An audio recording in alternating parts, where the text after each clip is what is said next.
บายดีเนาะมื้อนี้ฮะสิมาหลับเท่านี้กินหลับเท่ากันนี่เครื่องเคียงเฮาเตรียมเรียบร้อยแล้วอันนี้หอย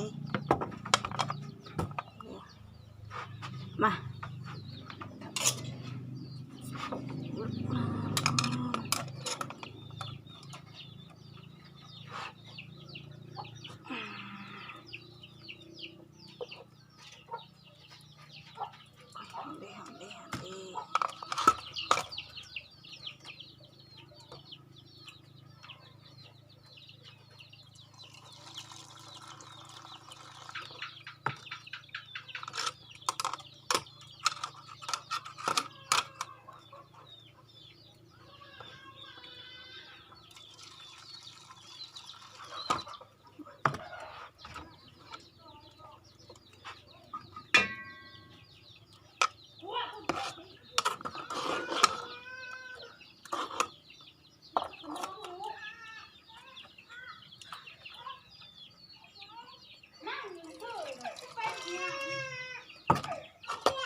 ใส่ให้ดิ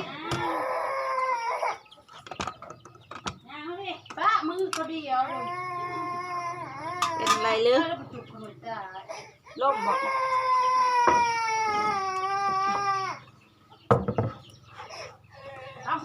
โต๊ะหัวไปถือ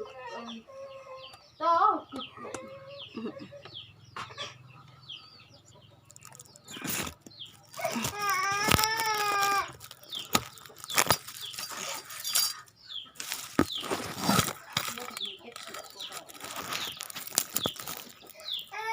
ชื่อนี้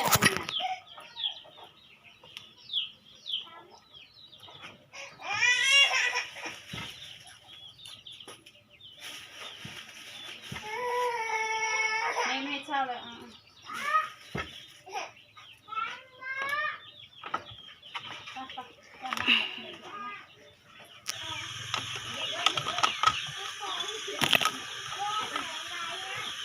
หอยเล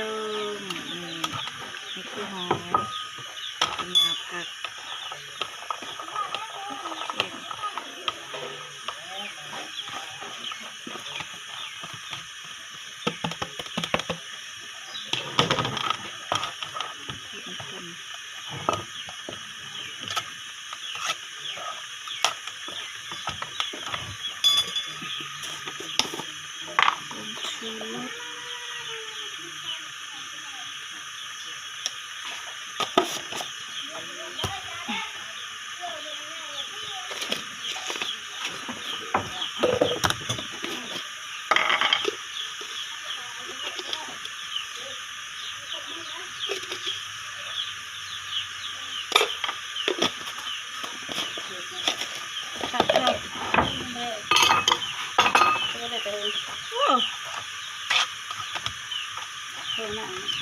สุกไข่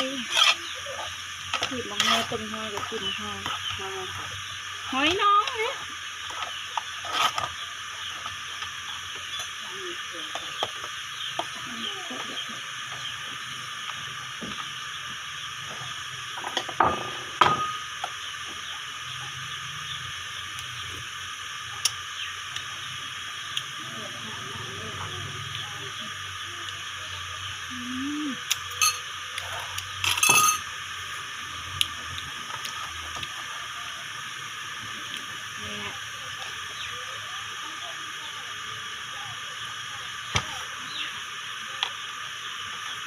ชิม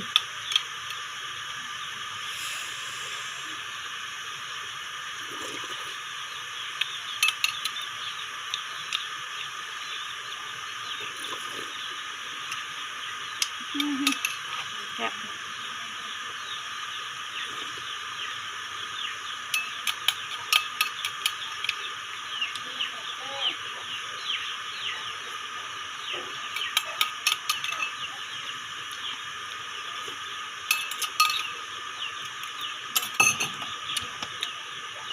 นี่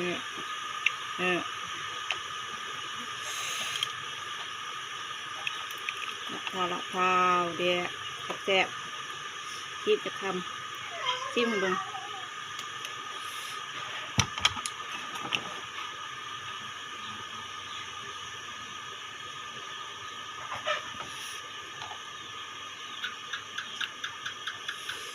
นี่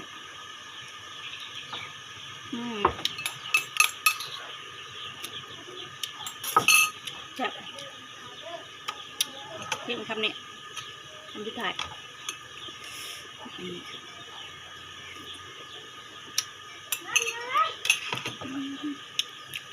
ไปจ้ะยังคิดไม่อย่าลืมกดไลค์กดแชร์และกดติดตามด้วยจ้ะบ๊ายบาย